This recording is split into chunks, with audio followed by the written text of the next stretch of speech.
So here we are, 22 years on and still rocking. Still rocking, that's right. Iron Maiden, ready to rock. Does it feel like it?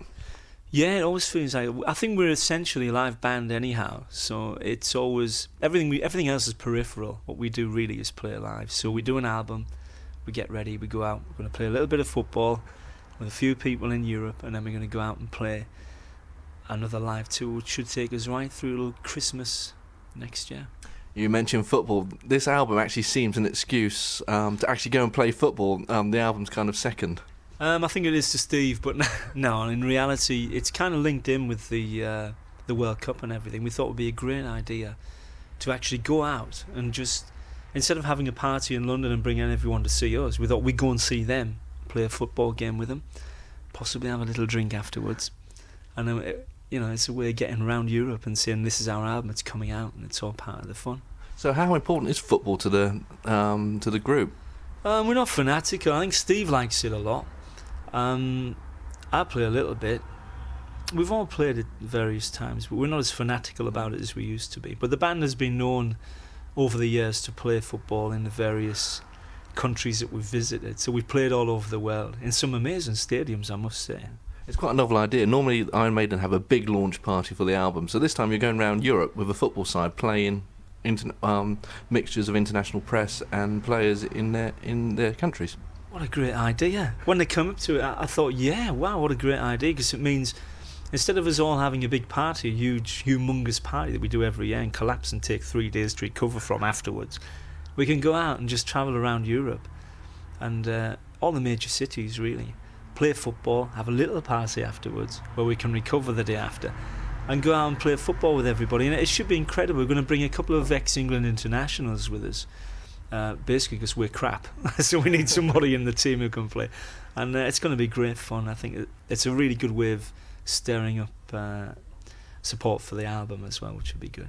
You're taking you're taking the album on tour as well, which takes you through the World Cup as well. That's not really great planning, was it?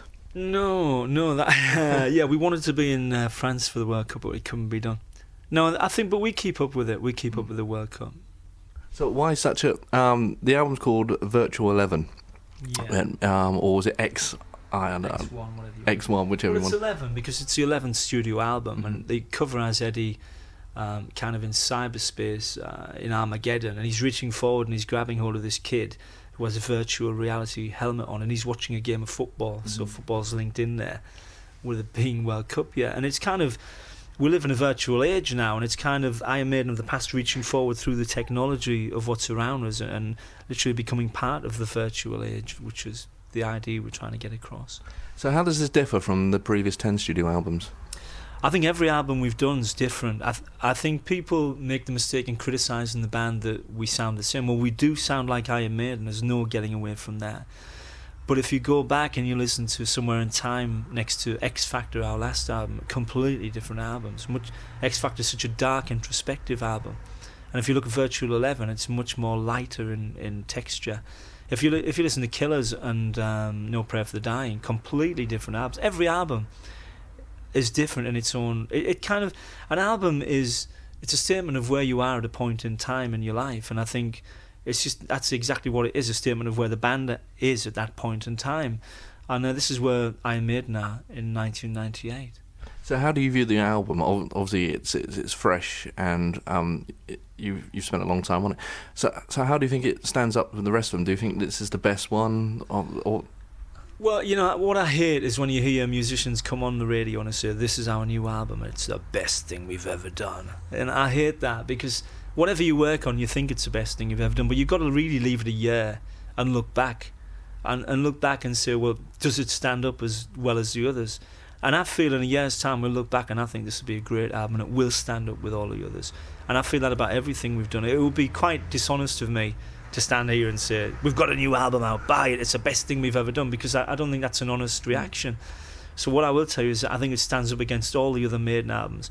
It's like Iron Maiden is like a tree, and each album is a different branch from that tree at a particular point in time, and this is where we are now. And we're going to go out and we're going to tour with this album, and some of the songs like Klansman, Educated Fool are going to be incredible live. A big show planned? Yeah, we intend to bring our big show out, much bigger than last time. We had kind of a 3-part show last time, whereby we could fit it into an arena or a small club, or kind of a medium-sized theatre. We wanted to fit it everywhere so we could go everywhere. On this occasion, we're going to take out an arena tour, which will just fit into arenas. So it's going to be rather a big tour, certainly bigger than the last one, possibly the biggest thing we've done for quite a while. So where are you planning to take it? Well, we start off in Europe in April, and I think we're right through Europe until June. Then I think the management have pushed us out to America while the World Cup's on. But we'll see what we can do about that. So we go there and we come back and do the second leg of Europe, which will take in Eastern Europe after that, and then off to South America and Southeast Asia and taking all the world markets. Angel and the Gambler is the first single from the album. Tell me about that.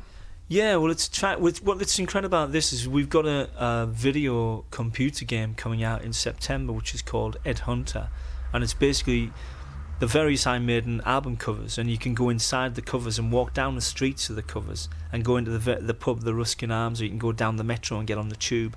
And basically you're looking for Eddie. You can go into the Somewhere in Time cover and walk through the space age world. And what we're doing with The Angel and the Gambler, we've done a video for it, which is the single from the album Virtual 11. And we're going to incorporate scenes from the computer game into the video, so it's kind of a taster for the video that's to come. And the graphics are absolutely incredible. I haven't seen the finished product on the video yet, but I've seen the CD-ROM version, and it's going to be amazing. The CD-ROM's not out till September. I think September, yeah. But you've got a number of top players involved in that one as well. Well, yeah, but the CD-ROM thing, it's mainly, it's a computer game whereby you look for Eddie within the computer. He's kind of in cyberspace. It all links into the album, so the whole thing's linked together. Is this a new way of marketing the album now with a computer game? Well, not really. I think the actual computer game will have Iron Maiden songs on from the past 20 years, so it encompasses the whole career. But it's just something we feel that Iron Maiden is a band that can kind of, it's very thematic, and there's so many different ideas that come through it, and it's very visual, and it just lends itself to computers, especially with Eddie and the rest of the entourage. We talk about Eddie. He's kind of he's the sixth member of the band, a silent member. But tell us the history about Eddie, who, for those who are not familiar with him. Well, Eddie, we really like Eddie because he goes on the covers, and it means we can go to Sainsbury's and shop without anybody bothering us. So in that respect, it's great to have him. Also, we can do things to him. We can pull his brain out. I think on the last album we cut him up and pulled his heart out. So we can kind of do all these things that we'd like to do to him quite easily because he doesn't hit us back. So it's quite fun to go through all those things, and each album cover has a different Eddie, different version of him. And this one's no different. He's in Armageddon this time, and he's reaching out to come into the future and into now, the present. He started off as a head, Eddie the Head. There was a joke going around when the band started in '76, where before I was in the band, I must add, but he was just a head that they had on stage. And the drummer at the time, they used to pour blood through his mouth onto his head. So, and what they used to do is put real horrendous dye in it so that his hair would be red for the next 3 weeks. And it went from there. And basically, as the stage show got bigger, Eddie got bigger. Then they kind of made him into. They give him a body. And it became Eduardo, and then he could walk about the stage, and it's just got bigger and bigger. And it's great. It's something that the fans can identify with Iron Maiden, and it's something we can use him on the album cover, and it gives us we can back off from it so that it's not overpowering for us to be in the band. As regards we have our private time and we don't have too much difficulty walking around the streets, which is great. Virtual reality and technology is not the only theme of the album. You've actually covered quite a wide covered a wide range of subjects. Yeah, we always do. I think it's a misconception about Iron Maiden about the words, because there's quite a lot of depth to the words. So there was when Bruce was in the band, and there is now with Blaze in the band. And there's a track on there called Como Estas Amigos, which is a poem that Blaze wrote when he was in Argentina.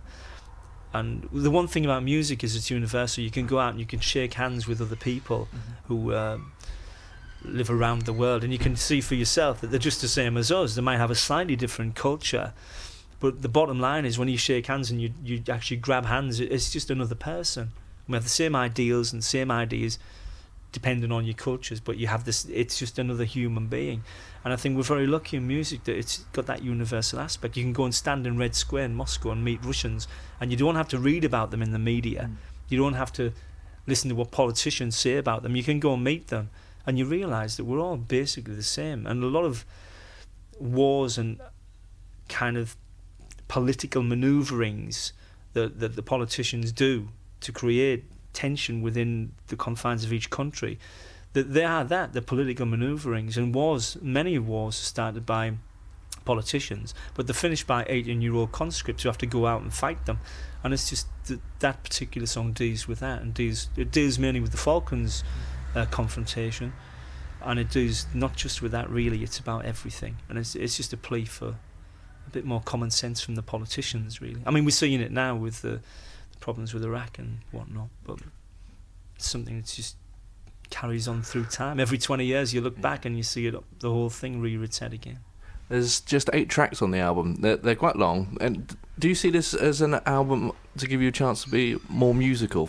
Yeah, I think thematically there's a lot of musical ideas on this album. There was a lot more songs brought in for this album that really, we just had we wanted to make it a concise album, and in doing that we had to take 8 tracks that we felt fit together, and the producers have to make that decision at some point. We've left the other songs in the can, but there was an awful lot of time that we had, and we cut it down to what we felt was a tight, concise album. So we've got 8 tracks which we feel work together very, very well. Why do heavy metal, especially in Britain, has had a hard time? Why do you think Iron Maiden have survived so long when others, the contemporaries, have come and gone quite quickly? Yeah, well, it's incredible because when I started in the 70s, everybody told me that this music was dead. And when I was listening to Led Zeppelin and Purple and Free and all those bands, and then in 80, when I was with Gillan, they told me it was dead, and I was playing at Donington in front of 60,000 people. I thought, it doesn't seem dead to me. In 92, we were playing Donington with Maiden to 70,000 or 8,000 people, and they were still telling me it was dead. Grunge was in there, and it's 98, and I'm still doing basically what I believe in, and the music I've always played since I was a kid. I just love it.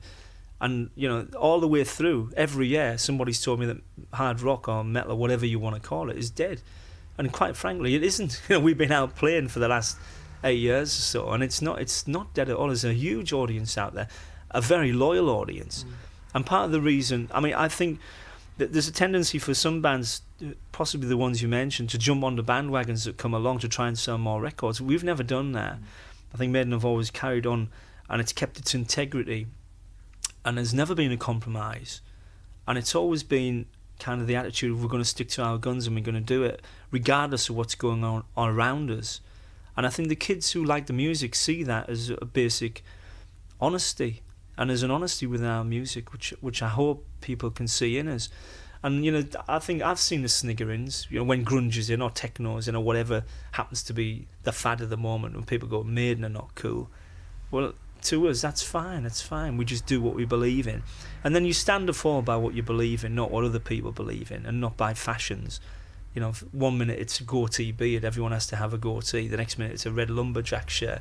If you follow those trends, if you follow the fashions, then you live or die by following those trends. If you just do what you believe in, you stand or fall by your own beliefs. And I think that's why people like Maiden, is because basically they've never compromised themselves. Never going to sell anybody out.